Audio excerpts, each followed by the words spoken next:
기도 먼저 하고 말씀 나누도록 하겠습니다. 자비하신 하나님 아버지, 도심을 떠나 한적한 시골집에서 하나님의 말씀을 구하는 시간을 저희에게 허락하신 은혜를 감사드립니다. 이번 시간에는 배역한 유다 나라의 멸망에 대해 말씀을 나누고자 합니다. 인간의 어리석은 역사를 통해 하나님의 오래 참으심과 멸망의 순간 속에서도 자비의 손길을 놓지 않으시는 하나님의 품성을 깨달아 알게 하옵소서. 세상 나라들의 흥망성쇠와 모든 인간의 생사를 주관하시는 하나님을 발견하게 하시고 그것으로 인하여 창조주 하나님의 세세토록 살아계심을 찬양하게 하옵소서. 우리 주 예수 그리스도의 이름으로 기도드립니다. 아멘. 평안하셨습니까? 네, 오랜만에 이게 또 이렇게 다 모여서 같이 말씀을 나누게 돼서 참 감사하게 생각합니다. 저희가 말씀 전하는 사람이 사실은 준비가 잘 돼야 또 성령께서 또 기름을 부어주시고 또 역사하심이 크실 것인데 이렇게 또 부족한 사람이 이렇게 비록 작은 모임이지만 또 이 자리에 앉아서 또 말씀을 전하게 돼서 하나님께 감사하고 또 영광을 드립니다. 제가 이번에 준비하게 된 말씀은 유다 예루살렘의 멸망입니다.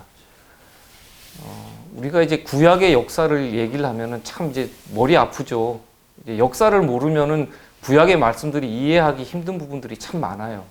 저 역시 마찬가지였고요. 근데 제가 이제 신약을 주로 많이 보다가 이제 구약의 말씀들을 찾게 됐는데 찾아보니까 이 역사를 모르면 도무지 풀리지 않는 말씀들이 의외로 많더라고요. 말씀을 이해하려고 해도 이해가 안 되는 거예요. 이때 왜 이런 사건이 일어났고 왜 하나님께서 왜 또 이런 말씀을 갑자기 주시나, 이 백성들은 왜 또 이렇게 행동을 하는가, 이제 그런 것을 보면서 나름대로 좀 찾아봤어요. 도대체 역사가 어떻게 돼 있기에 이들이 그 당시에 어떤 환경에 처했기에 이들이 이렇게 행동을 했고 이렇게까지 또 멸망받을 만큼 완고에 졌는가. 그래서 그것을 찾아봤는데 이게 아수르까지 연결이 되더라고요. 유다 예루살렘의 멸망은 바벨론이 한 것이지만 바벨론이 일어나기 전에 있었던 이제 제국이 아수르 제국이었잖아요. 근데 이제 아수르 제국이 악행을 엄청나게 많이 했어요. 바벨론보다도 더 잔인했어요. 사실은 아수르가. 그러다 보니까 유다는 그 동족인 북방 이스라엘을 멸망시켰던 아수르를 배척하게 되는 거예요.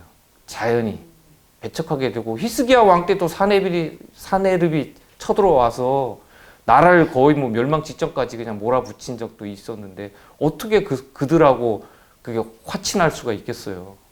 그러다 보니까 바벨론하고 손을 잡게 되고 또 바벨론하고 또 손을 잡고 나니까 나중에 바벨론이 또 마음이 또 바뀌었죠.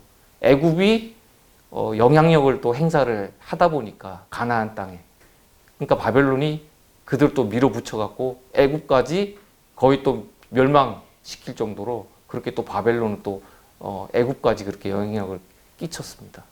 이제 이 역사적인 어떤 이런 토대를 가지고 말씀을 보시면은 우리가 그동안에 이해되지 않았던 그런 많은 부분들이 해소가 될 거라고 생각합니다. 사실 말씀이 이건 역사를 말하는 건 쉬운 일이 아니에요. 말씀하고 이거 같이 접목해서 한다는 것 자체가 쉬운 일은 아니지만 우리가 지금 이 말씀을 은혜 받을 시간에 우리가 이것을 갖다가 놓쳐버리면 나중에는 구약에 대한 말씀에 대한 어떤 그런 토대를 쌓을 시간이 없어요. 세상 끝이 돼버리면 그때는 셋째 천사의 기별을 외쳐버리면 끝나요. 큰 소리 외침이 있으면 세상이 끝나버리는데 언제 우리가 이 구약의 말씀을 가지고 이렇게 연구하고 나눌 수가 있겠어요. 그러니까 지금 은혜 받을 시기에 참 어떻게 보면 한가한 얘기하는 것 같이 보일 수도 있어요. 그렇지만 이것을 봤을 때 우리가 유다의 남은 자가 누구며 또 유다의 남은 자들이 그들이 또 예루살렘 중건을 어떻게 했으며 또 남은 자들이 1844년도까지 가서 그들이 또 재림운동을 또 일으켰고 그들이 또 교회를 또 어떻게 세웠는지까지 이런 것들이 다 자연스럽게 풀리게 돼요. 자, 우선 먼저 말씀을 좀 보도록 하겠습니다. 전도서 8장 11절의 말씀입니다. 악한 일에 징벌이 속히 실행되지 않으므로 인생들이 악을 행하기에 마음이 담대하도다. 이 말씀 이제 솔로몬 왕이 한 말이죠. 솔로몬 왕은 자기가 경험한 거예요. 이미 이것을. 하나님의 징벌이 자신한테 바로 임하지를 않았거든요. 그러다 보니까 솔로몬 왕은 이것을 진짜 뼈저리게 느낀 거죠. 징벌이 속히 이르지 않으니까 그냥 악을 행하고 또 행하고 아무 일 없네? 아주 둔감해지는 거죠. 하나님을 두려워하지 아니하고 진리를 사랑하지 아니하는 자들은 주님께서 그들에게 나타내신 오래 참으심과 인내로서 마음이 부드러워지는 대신에 그렇게 돼야 되는데 그렇게 되지를 않고 오히려 악을 행하는 일에 마음이 더욱 굳세진다. 이렇게 영감의 글에는 기록되어 있습니다. 자, 아수르의 역사를 이제 잠깐 이제 돌아볼 건데요. 이 아수르라는 이제 말 자체가 창세기 10장 10절에 나와요. 엄청 빨리 나왔죠. 이 아수르라는 이 용어 자체가. 근데 이 아수르는 아갓 제국이 있었어요. 니무롯의 그 바벨탑을 쌓았던 니무롯 제국이 있기 전에 나라가 이제 처음 세워지고 나서 그 다음에 그 작은 성읍 도시 아갓이 중요한 이제 도시 국가로 성장을 하면서 나중에 이것이 한 나라가 돼 버린 거예요. 나라로 성장을 해 버려요. 그래서 이게 이제 BC 2450년 경에 도시 국가로 성장을 해요. 아갓이 도시 국가로 성장을 하고, 그리고 이것을 이제 아수르의 역사를 나누다 보면 이제 초기, 구기, 중기, 그리고 신아수르 이렇게 해서 역사를 나누거든요. 근데 사네립 왕이 나왔던 그 아수르는 이제 신아수르에 속해요. 그 뒤로는 아수르가 없어요. 아수르 주요 왕들이 이제 등장을 하는데 성경에 보면은 이제 간간히 아수르 왕들의 이름이 이제 기록이 돼 있어요. 근데 뜬금없이 이런 사람들 이름이 한 번씩 툭툭 튀어나오면은 누군지 몰라요. 도대체 이 사람 도대체 뭔데 갑자기 이렇게 말이 나오나 이렇게 이해하기 어려운데 그래서 제가 이제 중요한 사실들만 이제 간추려서 한번 이 왕들이 어떤 왕인지 한번 뽑아봤어요. 한번 잘 보세요. 디글랏 빌레셀 3세라는 사람이 있어요. 이 사람이 있었는데 이 사람은 이제 쿠데타로 왕이 된 사람이고 다메섹하고 이제 그 주변 국가들을 정복을 했는데 이 사람이 제국도 완성했지만은 북방 이스라엘 그 베가 왕 때에 침략을 해갖고 그 백성들을 또 많이 잡아간 왕이에요. 강제 이주시켰던 그런 왕이에요. 그리고 유다 왕에 또 아하스 왕이 있었는데 이 아하스 왕이 그 나중에 그 아수르에 가가지고 아수르하고 이제 동맹 정책을 썼거든요. 이 아하스 왕이. 근데 그 다메섹에 갔을 때 그들이 섬기는 이제 우상의 제단을 보고 그게 너무 마음에 드는 거예요. 이거 참 좋다. 그래서 그걸 식양을 다 그립니다. 구조하고 평면도까지 다 사이즈 다 그려가지고 그것을 제사장한테 시켜요. 그것을 예루살렘 성전 마당에다 그걸 만들어라. 그 제단을. 그때부터 이제 본격적으로 이제 배도의 길을 걷기 시작한 거죠. 그 가증한 것이 어떻게 예루살렘 성전 안에 그게 들어와서 그것이 설 수가 있겠어요.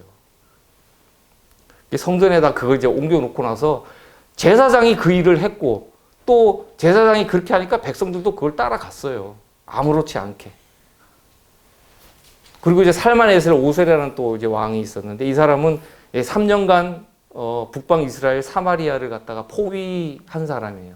근데 이 포위하는 동안에 사르곤 2세가 이 사람을 쳐냅니다. 살만에셀 오세라의 왕을 갖다가 쳐내버리고 쿠데타를 일으켜서 왕이 돼버리고 이 사람이 이제 북방 이스라엘의 사마리아를 점령해요. 점령해서 그 민족들을 사방으로 다 흩어버려요. 이주 정책을 썼고 또 민족 혼합 정책을 써가지고 다 혼혈인을 만들어버리는 거예요. 그때. 그래서 이제 유다 사람들이 배척했어요. 예, 사마리아 사람들 그러면은 개보다 못한 인간들로 취급을 했어요. 그리고 실제로 이 사람들이 신앙이 깨끗하지가 않았어요. 순결한 신앙을 잃어버렸어요. 다 섞였단 말이에요. 그 아수르의 신들을 믿는 그런 신앙이라든가 그 예배 형태라든가 다 바뀌었어요. 그리고 이제 히스기야 왕 때 쳐들어왔던 사네립이라는 왕이 있었죠. 근데 이 왕이 참 힘들게 했던 왕이에요. 유다를 참 힘들게 했던 왕인데 이제 이 사람이 그 사네립이라는 사람이 바벨론도 쳤고, 이 바벨론은 이 당시에 이제 아수르의 도시 국가였어요. 속국이었어요, 속국.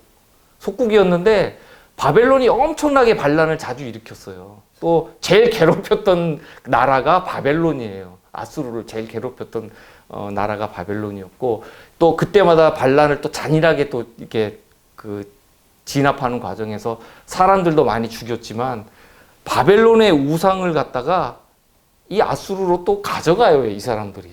웃기는 얘기죠. 마치 로마의 만신전인가요? 만신전이라고 있죠. 그 건물.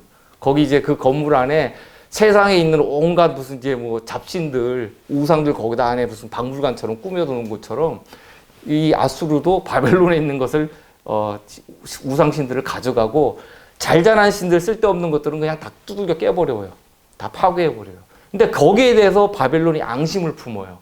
엄청나게. 우리의 신들을 갖다가 부시고 이제 욕되게 했다. 그래가지고 계속 복수의 칼날을 갈아온 거예요.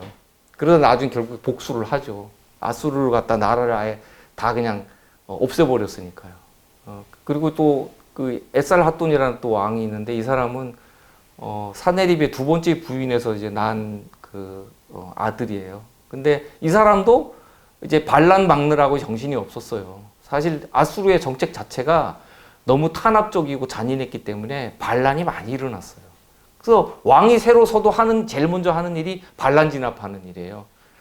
이번에는 저쪽에서, 이번에 또 이쪽에서, 또 바벨론에서 이런 식으로 반란이 끊임없이 일어났던 나라가 아수르예요.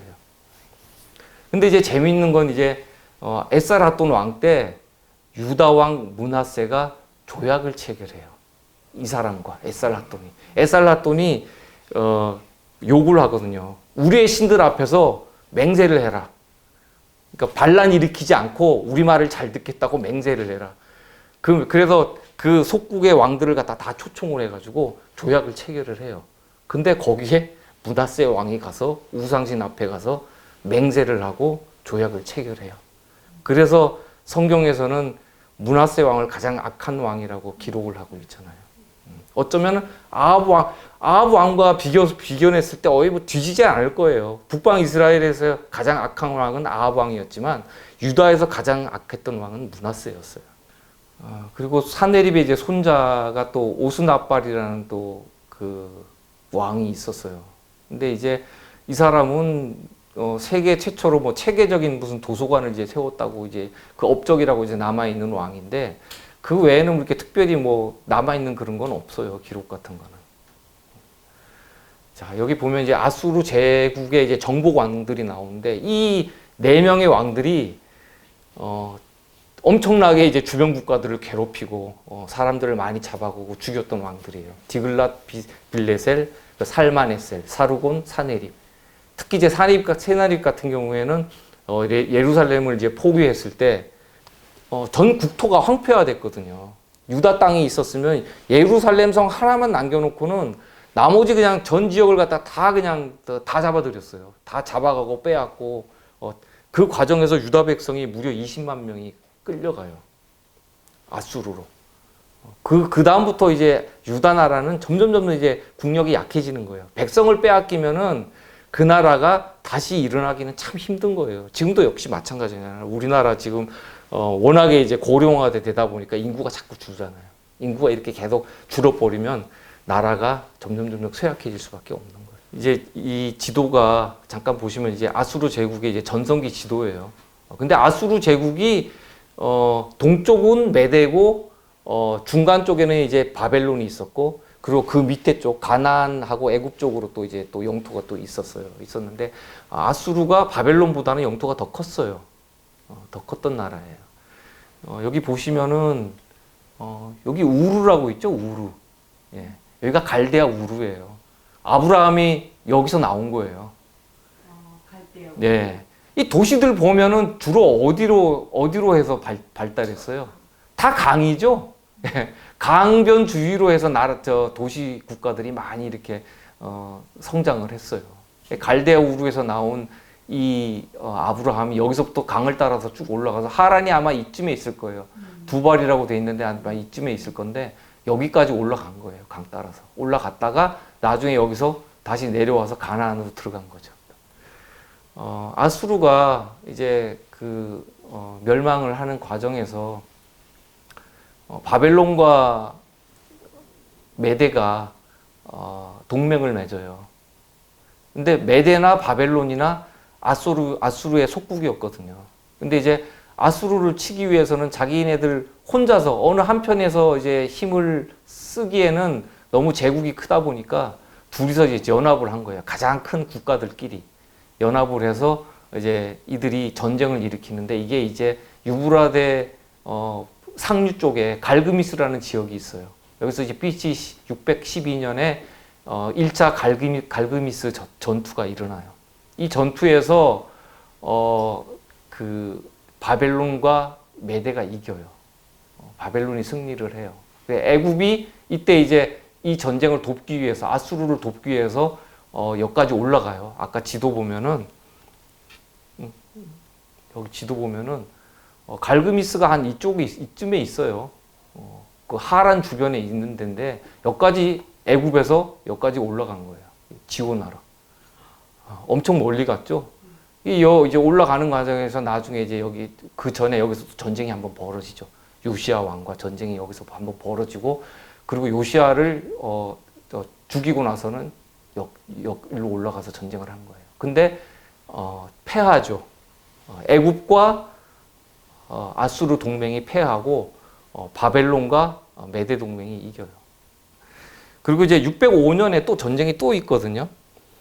애굽이 상당히 이제 아수르가 약해지면서 애굽이 가나안 지역에서 영향력이 상당히 강해졌어요. 가나안 지역에서 영향력이 강해졌는데 이제 그것을 느부갓네살은 이제 못마땅하게 생각을 한 거죠. 왜냐하면은 이들이 자신들을 돕지 않고 아수르를 도왔거든요. 그러니까 얘네들은 끝까지 우리를 반역할 자들이다 하고 미리 딱 점을 찍어 놓은 거예요. 쟤네들을 꺾기 위해서는 천상 어디를 먼저 점령해야 돼요? 유다로 들어가야 되잖아요. 근데 이제 유다도 문제가 뭐냐면 바벨론하고 동맹을 했었는데 아수르하고 바꿔버리니까 아수르하고 애굽하고 그쪽하고 친하려고 하니까 느부갓네살은 이제 그걸 못마땅하게 생각을 한 거죠.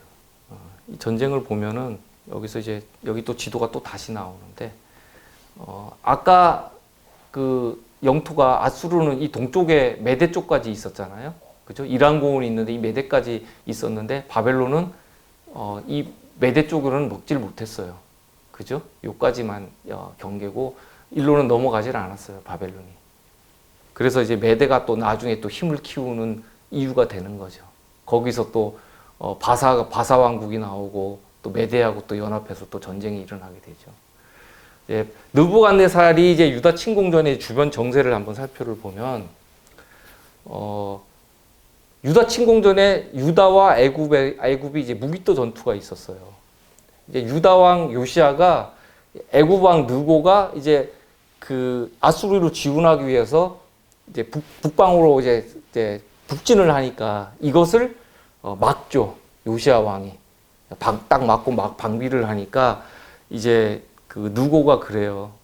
경고를 하죠. 두 나라 군대가 이제 딱 마주치니까 하는 말이 내가 오늘날 그대를 치려한 것이 아니요 나로 더불어 싸우는 족속을 치려는 것이라 바벨론을 치겠다는 거예요. 하나님이 나를 명하사 속히 하라 하셨은즉 하나님이 나와 함께 계시니 그대는 하나님을 거스르지 말라. 참 이상한 거죠. 우상 숭배하는 나라에서 하나님을 거론하니까 이거 참 이상한 일이에요. 그러고 나서 하는 말이 그대를 멸하실까 하노라. 이렇게 역대하 35장 21절에 이렇게 말씀되어 있어요. 그래서 저도 이 말씀 때문에 사실 예전에 성경을 읽으면서 상당히 이제 혼돈스러웠었는데 요시야 왕이 이제 변복까지 하면서 이제 계속 애국 군대에 맞서요. 맞서다가 이제 화살을 맞고 이제 피를 많이 흘리죠. 그러면서 군대를 물리게 돼요. 예루살렘으로 돌아가자. 그래서 수레를 갈아타고 이제 철수를 하게 됩니다. 근데 이제 요시야는 이 당시에 이제 용기는 있었지만 신중함이 부족했어요. 왜냐하면은 하나님께서 실제로 역사하실 때는 이방인들도 들어서 쓰시거든요. 근데 우리가 이걸 진짜 잘 살펴야 돼요. 앞으로도 하나님의 기별을 실제로 가지고 오는 사람이 있어요. 있을 거예요, 앞으로도. 근데 우리가 진짜 잘 살피지 않으면 우리가 하나님에게 오히려 대적함으로 인해서 우리가 죽을 수가 있어요. 말하자면 예수님이 태어나셨을 때 동방박사가 왔잖아요. 다 잠들어 있을 때. 그들을 깨운 사람들은 이방인이었어요. 똑같거든요. 하나님을 대적하지 마라. 왜? 이때 당시 왜 그랬냐? 바벨론이 요시야 왕이 살아있을 때 내려왔고 유다를 갖다가 쳐버리면 안 돼요. 하나님께서 은혜의 기간을 주셨단 말이에요. 요시야 왕을 통해서. 근데 바벨론이 아수르를 빨리 무너뜨리고 나서 유다로 빨리 들어와 버리면은 이 문제가 생겨요. 하나님은 그건 이제 원치 않으신 거예요. 왜냐하면 아직도 보존해야 되는 하나님의 백성들이 있었기 때문에. 하나님께서는 일반 신자나 선지자를 통해서 또는 알지 못하는 먼 땅의 기별자를 통해 말씀을 전하신다는 사실에 우리는 유의해야 된다. 이렇게 됐어요. 믿는 자도 때로는 우리가 전혀 생각지 못하는 사람들, 우리 무리 안에 있지 않은 사람들, 우리나라에 있지 않은 사람들, 또 먼 이국 땅에 있는 사람들이라도 때로는 우리가 신중하게 이것이 진짜 하나님께서 주신 기별인가 하고 우리가 좀 귀 기울여 듣고 판단할 필요가 있어요. 자, 그리고 이제 또 아수르하고 바벨론이 또 전쟁을 또 해요. 이제 가나안 지역을 빼앗기 위해서.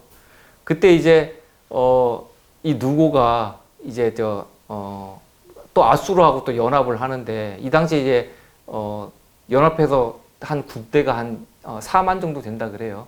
예, 아수르하고 누고가 4만 정도 되고 느부갓네살 왕이 한 18,000 정도 된다 그러는데 이것이 이제 BC 605년에 이제 2차 침공이 일어나요.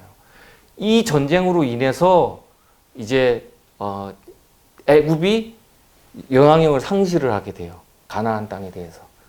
영향력을 상실하면서 이들이 애굽으로 물러가고 또 이때부터 바벨론이 세계 제국으로 급부상하면서 이들이 이제 유다를 쳐들어올 수 있는 이제 여건을 만들게. 근데 이제 요시야 왕이 죽고 나서 여호아하스를 세웠단 말이에요. 그 아들을. 근데 왕을 세웠는데 애굽 왕 느고가 그를 폐위시켜 버려요.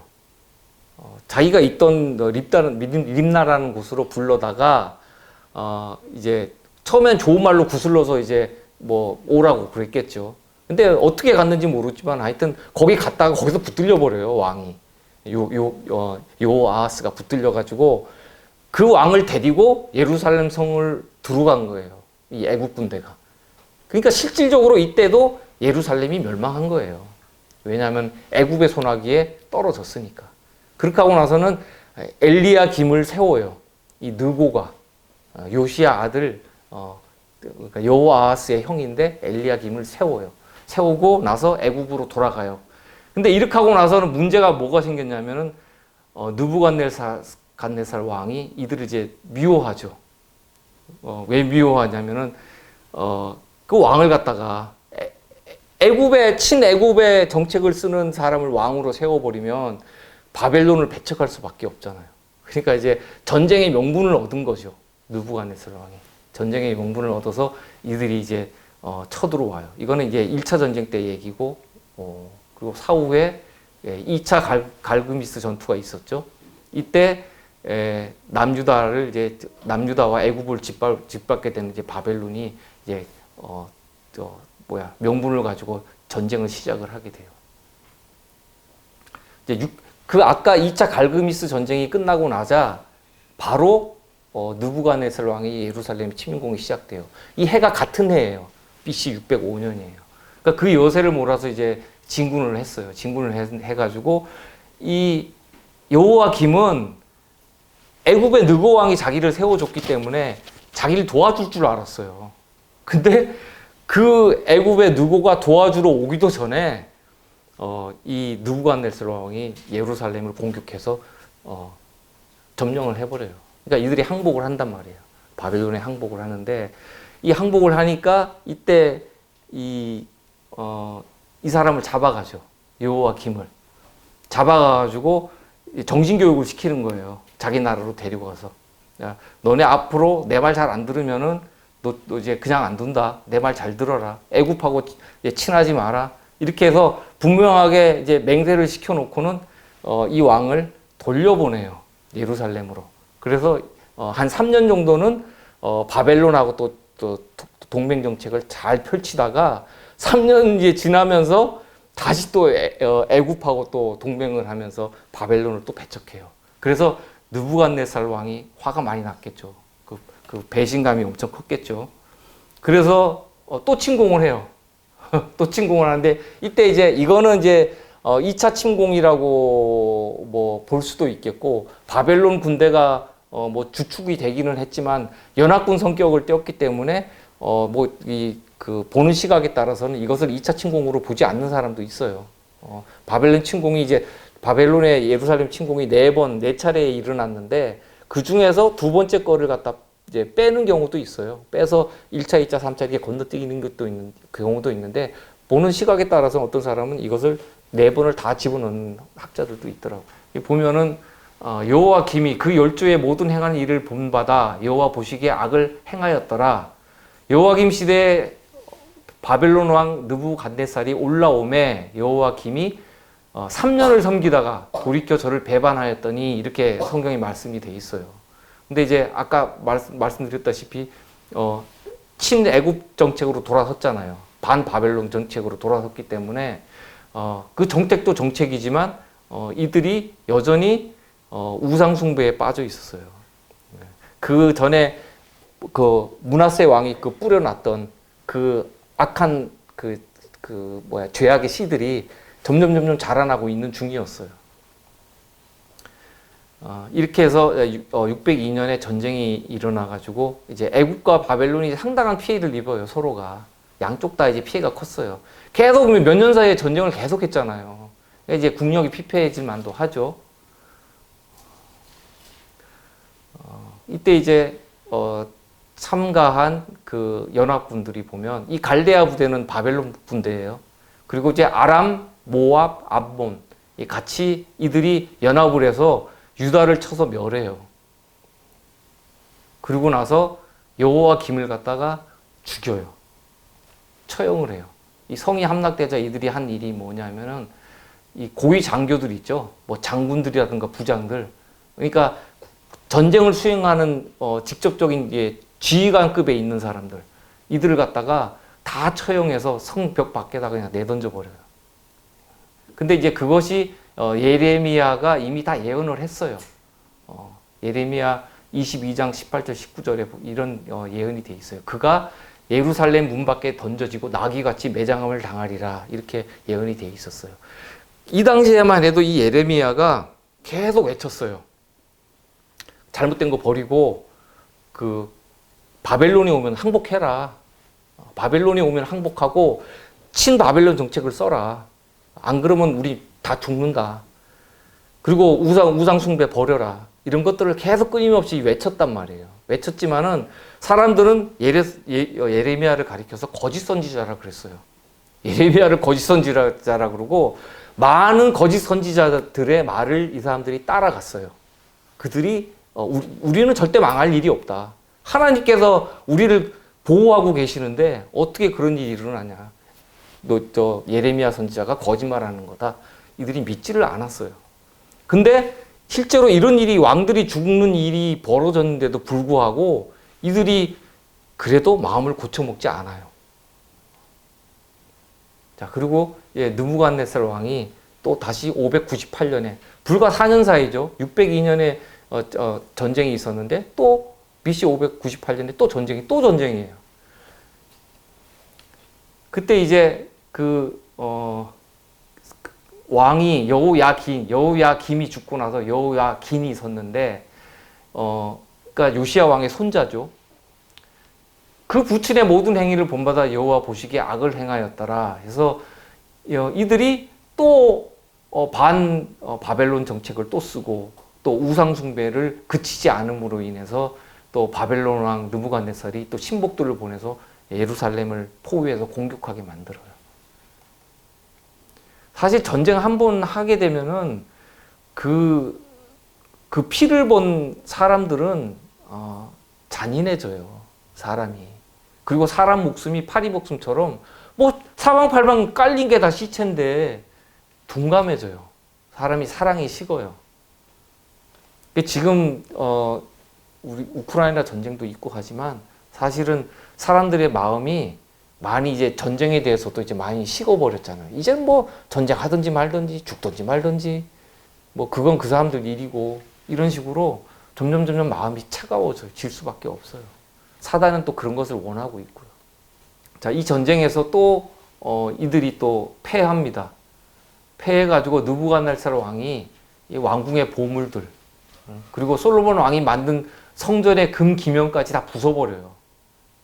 그리고 여호와 긴을 비롯한 예루살렘의 모든 백성, 모든 방백, 그리고 용사 1만 명. 이 용사 1만 명은 전쟁하는 군인들이에요. 정예군이에요. 정예군.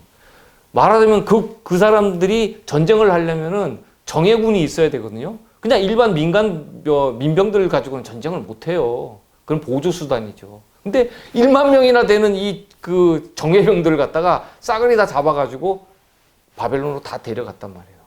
그래야지 이들이 다시 바벨론한테 반역을 못하니까. 전쟁할 사람이 있어야 반역을 할 거 아니에요. 그러니까 그 씨를 말려버리겠다는 거예요. 아예 전쟁을 못하게끔. 그리고 모든 공장, 대장장이도 다 잡아가요.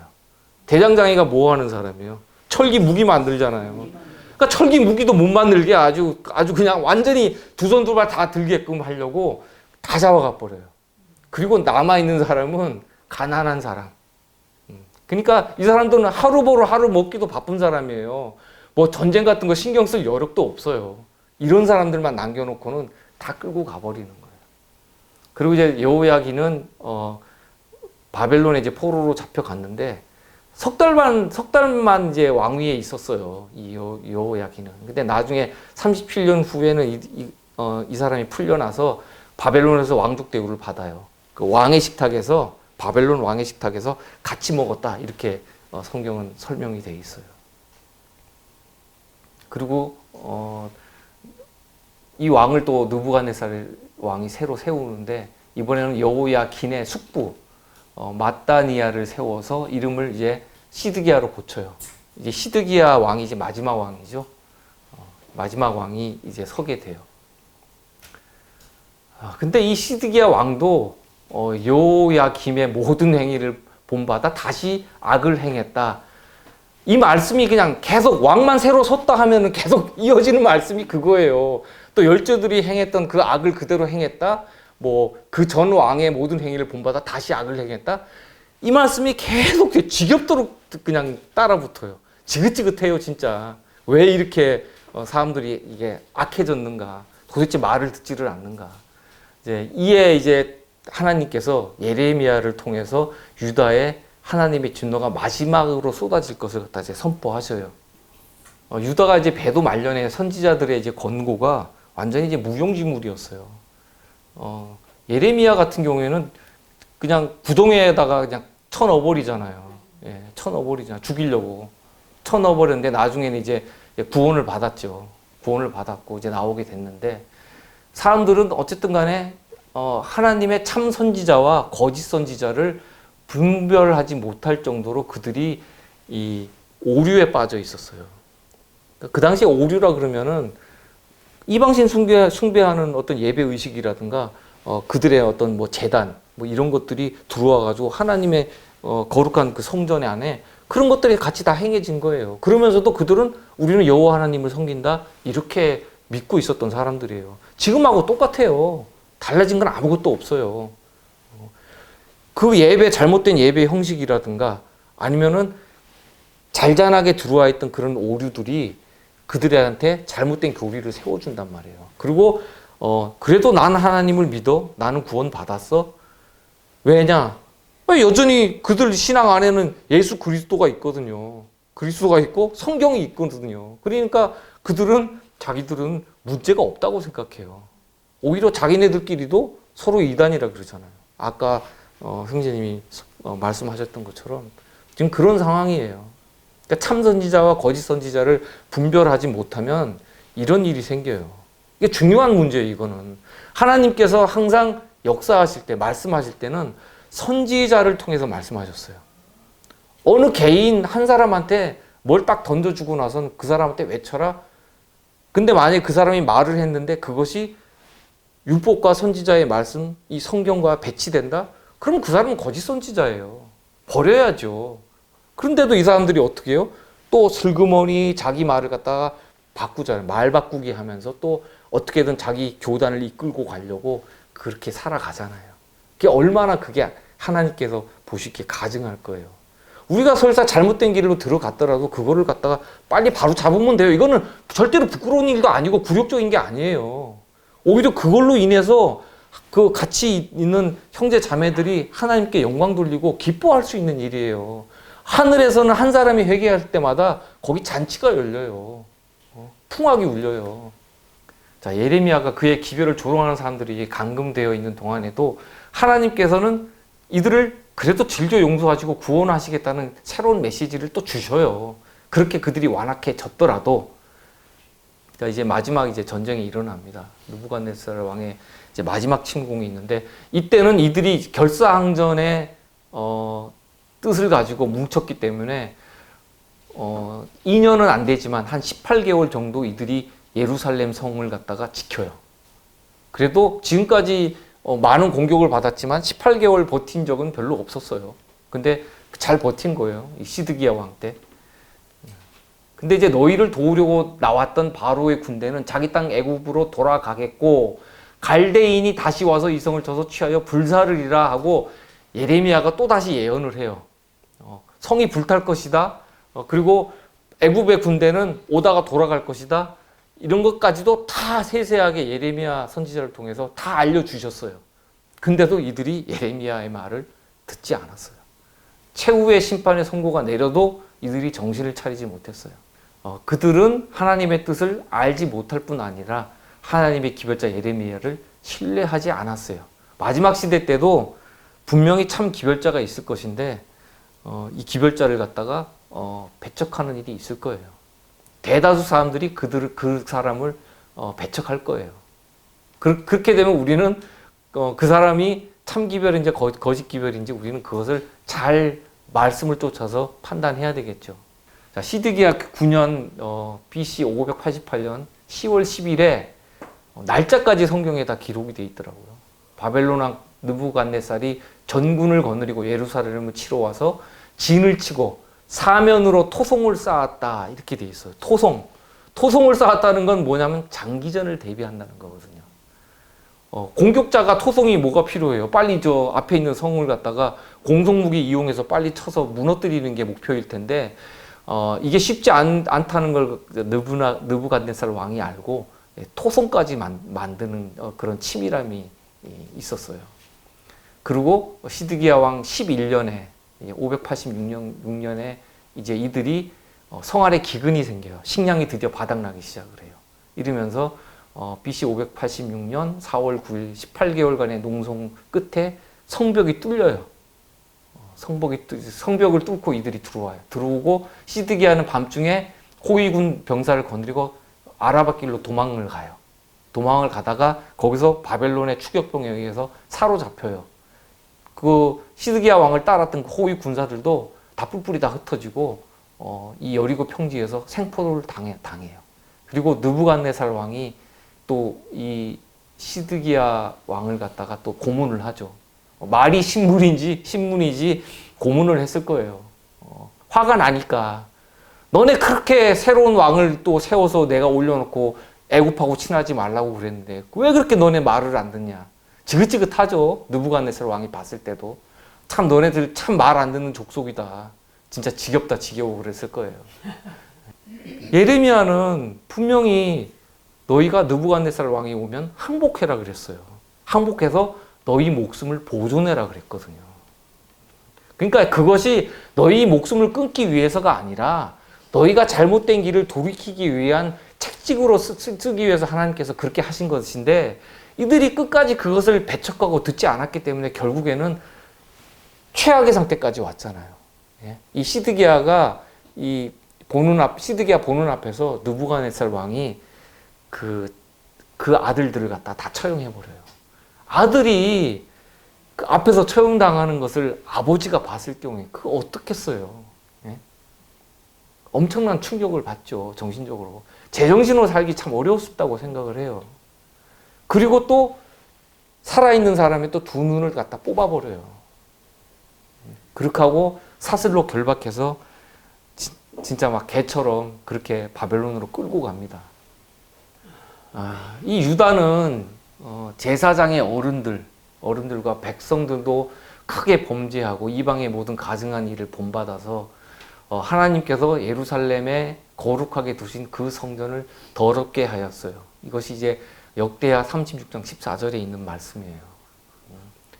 그러니까 제일 죄악이 처음서부터 이제 관영하게 된 이유가 하나님의 성전에서부터 시작되는 거예요. 하나님의 성전에는 하나님의 진리만 있어야 되거든요. 근데 거기에 다른 것이 섞이고 묻어서 오게 되면은 결국엔 그 말씀 전하는 자들, 제사장들, 그리고 무슨 장로들까지 다 타락하게 되는 거예요. 그 백성들은 그걸 또 따라서 행하게 되고. 하나님께서 그렇게 그 백성들에게 사자들을 보내서 책망하시고 호소했지만은 이들은 참 선지자를 비웃고 심지어 선지자한테 욕까지 했어요. 욕까지 하면서 하나님의 진노를 돌이킬 수 없는 상태까지 이제 몰고 갔어요. 그리고 이제 바벨론 왕이 또 이 패역한 백성들을 갖다가 많이 죽였어요. 백성들을 많이 죽이고 노인까지도 돌보지 않고 그렇게 또 죽이고 끌고 가고 마치 뭐 우리나라가 6.25 때 폐허가 된 것처럼 예루살렘 성전이 무너진다는 생각은 이들은 꿈에도 한 적이 없었어요.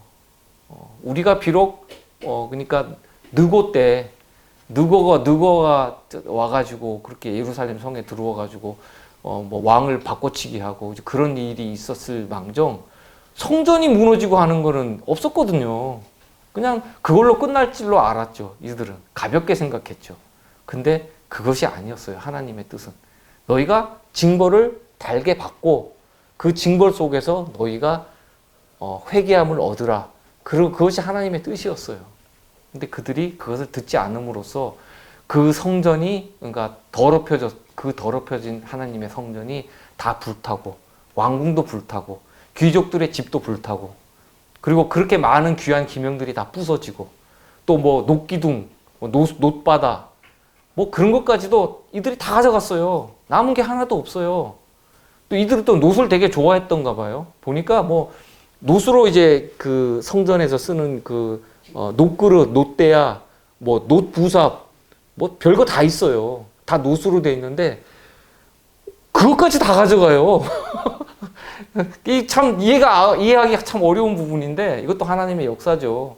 그들한테 그거조차도 남겨두기 싫다는 거예요. 그 더럽혀진 하나님의 성전에 차라리 이방 왕의 하나님을 모르는 이방 왕의 창고에 그것이 그냥 묵혀둘 망정 너네들이 더 이상 나의 그 거룩한 기물들이 그 더러운 제사에 바쳐지는 것을 원치 않는다는 거예요. 하나님께서는 오죽하면 그렇게 그것까지 다 가져가게 하셨겠어요.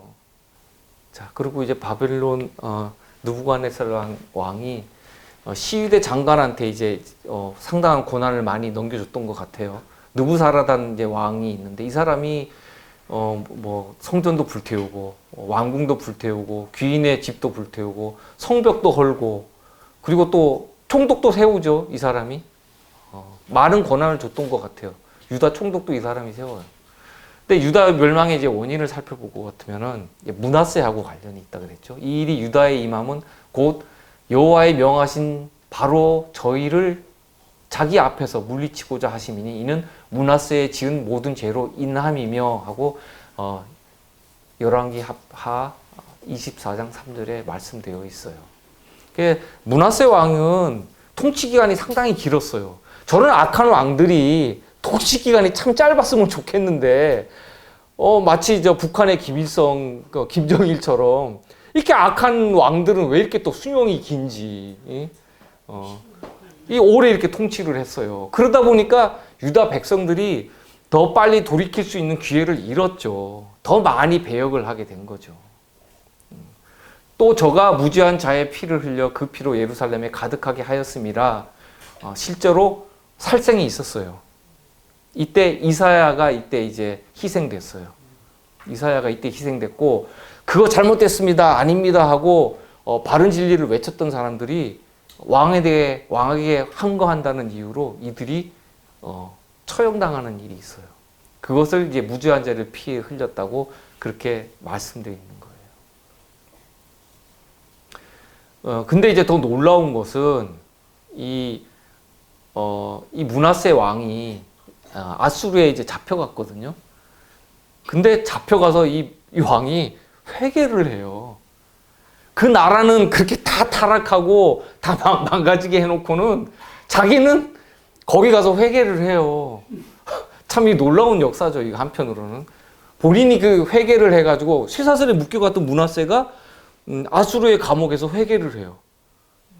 회개를 해가지고 하나님께서 이 기도를 들으세요. 회개하는 자는 하나님께서 절대로 내치지 않으세요. 절대로 들으시고 왕위를 돌려주세요.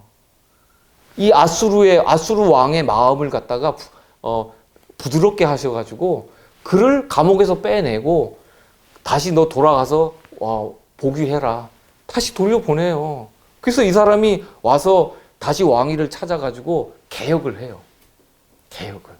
그동안에 자기가 아수르에서 보고 왔던 그 우상의 제단 이런 거 성전에다 막 이렇게 차려놓은 거 그거 다 부수고 다 회파해버리고 다시 옛날에 그 순수했던 신앙으로 그 예배 의식으로 그걸 다 되돌려요. 이 말년에 다 늙어서 이제 죽을 때. 근데도 불구하고 이 므낫세 왕이 뿌린 그 죄의 결과는 하나님께서 어떡하실 수가 없어요. 지금도 똑같잖아요. 이 지구상에 죄악이 이렇게 만연해도 하나님께서 이것을 당장에 그치지 않으시잖아요. 죄의 결과를 보게 하시잖아요. 우리로 하여금. 그래서 이 유다의 멸망은 므낫세 왕 때 이미 정해졌어요. 하나님께서 멸하시기로 이미 정하셨어요. 다만 그 뒤에 개혁하는 이제 군주들이 나옴으로 인해서 하나님께서 그 기간을 조금 연장해 주셨을 뿐이죠. 그 히스기야 왕의 아들이 므낫세인데 아들이 아버지를 하나도 닮지 않았죠. 히스기야 왕은 처음에 왕이 되면서부터 개혁을 했어요. 엄청난 개혁을 했어요. 성전 정결 사업했죠. 그 성전 예배가 제대로 이루어지지 않았어요. 하나님께서 명하신 대로 그대로 예배를 진행하지 않았어요. 그것도 바로 잡았어요. 그리고 레위인 제사장들의 그 반차, 봉사 질서도 회복을 했어요. 그리고 북방 이스라엘에다가 보발꾼을 보내갖고 우리가 같이 유월절을 같이 지내자. 유월절은 원래 다 참여하는 거잖아요. 의무적으로. 그래서 그들을 다 참여를 시키려고 이제 보발꾼까지 다 보냈는데 참여를 안 해요. 그들이 대부분 보면 막 조롱하고 비웃고 참여 안 하고 정말 깨어있는 소수들만이 이 유월절에 참여를 해요. 항상 보면은 하나님께서는 남은 무리를 남겨놓으셔요. 이 북방 이스라엘이 금송아지 우상숭배를 하고 또 아수르의 우상을 섬기고 그 와중에서도 남은 무리들이 있었어요.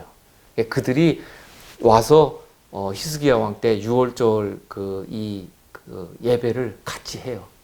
그리고 또 히스기야가 모세 때부터 이제 숭배해 왔던 절해 왔던 이 놋뱀을 600년 동안 무려 600년 동안 지긋지긋하죠. 예? 하나님의 말씀으로 이들이 예배를 하는 게 아니라 그 놋뱀만 들면은 거다 대고 절하는 거예요. 그때 뭐 병치유 받던 옛날 조상들 생각하면서 참 이게 보면은 그 한번 잘못된 신앙 어떤 그 씨가 한번 뿌려지면은 이것이 개혁되기는 참 어려운 거예요. 문하세 왕 때 그것이 그게 본인이 개혁한다고 했지만은 그것을 이은 왕이 또 되돌려요, 그것을. 옛날 게 좋다 그러고 또 되돌려 버려요. 기가 막힌 일이죠. 진리로 회복된 기간은 항상 짧아요. 짧고 악의 그 죄악의 씨앗이 뿌려진 기간은 항상 길어져요. 그러니까 더 악해질 수밖에 없어요, 사람들은. 그리고 산당, 제단, 주상, 아사랴 목상을 또 찍어내는 일도 있었고, 아수르의 침략을 대비해서 또 성 밖에 물을 막고 성과 망대를 중수를 했어요. 자신이 이것을 개혁을 하면 아수르가 침략할 걸 알았죠. 왜냐하면 아수르의 제단이 므낫세가 했던 그 제단을 갖다가 므낫세가 그걸 제거를 했잖아요. 그러니까 미움받을 것을 알고 있었던 거예요. 그러면 아수르가 우리를 칠 것이다. 그래서 전쟁을 대비를 한 거죠. 열왕기 하편 21장 23절에 보면 이런 말씀이 있어요. 내가 사마리아를 잰 줄과 아합의 집을 달인 보던 추로 예루살렘에 베풀고 또 사람이 그릇을 씻어 어품같이 예루살렘을 씻어버릴지라. 이 심판의 말씀이죠. 그죠? 사마리아는 이미 이때 다 멸망을 했잖아요. 다 멸망하고 났는데 그때 아합의 집을 갖다가 사마리아를 줄로 재고 또 이 추로 다림을 받는데 아합의 집을 다림 본 것처럼 예루살렘도 너희도 똑같이 그렇게 하겠다. 그릇을 갖다가 이렇게 깨끗하게 씻었어요. 예, 그릇에 기존에 담겨 있던 거는 이제 먹던 오물이라든가 못 쓰는 거잖아요. 버려야 될 것들. 그걸 갖다가 어떻게 설거지해서 깨끗하게 닦아가지고 딱 엎어놓으면 이제 안 쓴다는 거잖아요. 그렇게 예루살렘을 갖다 씻어버리겠다는 거예요. 참 표현이 참 놀랍죠. 예, 참 놀라운 표현이에요. 그리고 유다왕 히스기야의 아들 므낫세가 예루살렘에 행한 바를 인하여 므낫세의 죄 때문이라 그랬죠. 내가 그들을 세계 열방 중에 흩으리라 하고 예레미야 15장 4절에 말씀되어 있어요. 결국은 므낫세 왕 때 예루살렘의 멸망은 이미 결정되어 있었던 거예요. 그리고 이제 이 전쟁 뒤에 또 처리했던 것들은 제가 아까 말씀을 드렸잖아요. 이 포도원 가꾸는 사람들, 농사 지은 사람들. 그러니까 말하자면 지식층도 아니고 어떤 신분이 높은 사람도 아니에요. 그냥 말 그대로 막노동해서 그냥 먹고 사는 사람들. 그런 사람들을 남겨두고 기술자, 항복한 사람들, 그리고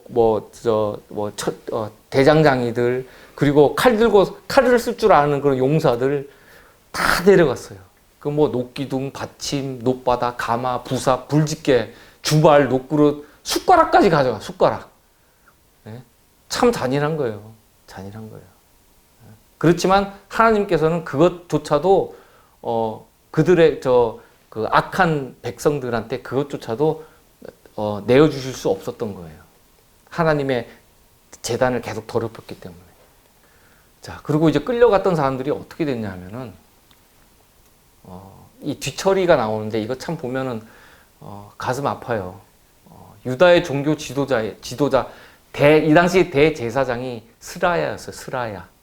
그리고 부제사장이 스바냐였고, 그리고 성전 문지기 세 사람이 또 잡혔고, 또 군사를 거느린 넷이, 왕의 시종 5, 그리고 전쟁 수행에 필요한 국민을 소집했던 수석 서기관, 이렇게 60명을 갖다 체포해서 시위대 장관 느부사라단이 끌고 가요.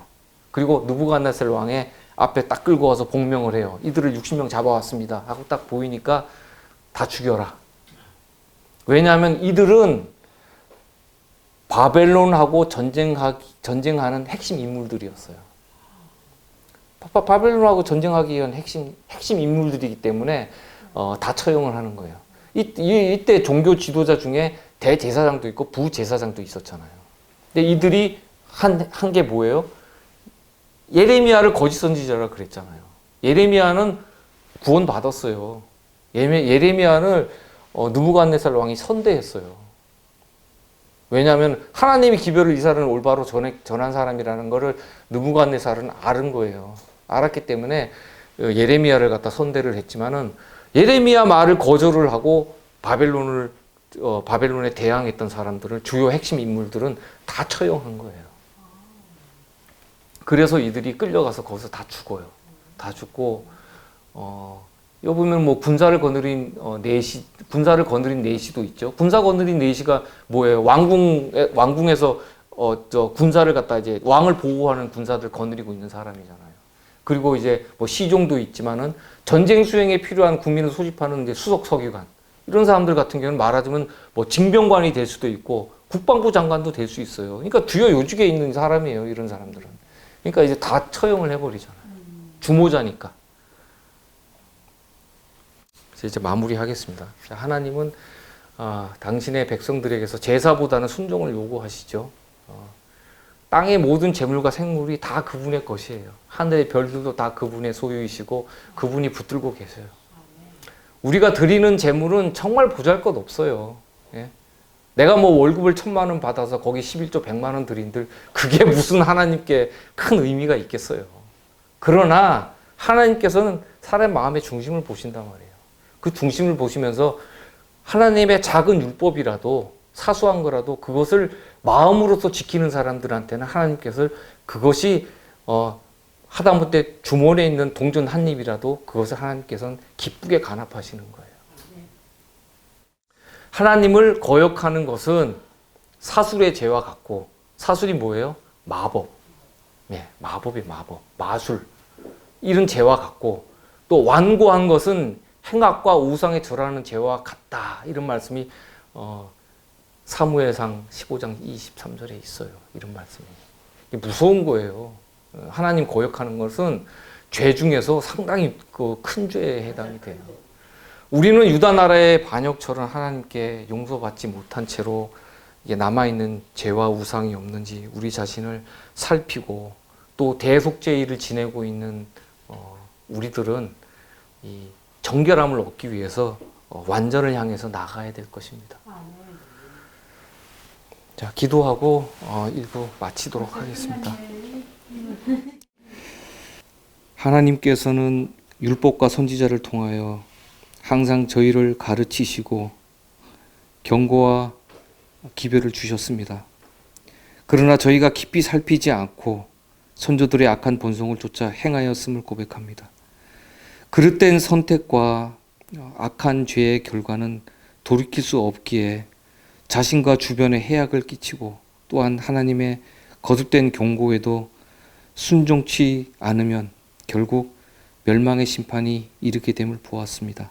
저희가 선조들의 배역을 본받지 아니하고 그것을 거울 삼아 주께 순종함으로 매 순간을 승리하고 선한 품성의 열매를 맺을 수 있도록 주께서 인도하여 주시옵소서. 우리 주 예수 그리스도의 이름으로 기도드립니다. 아멘.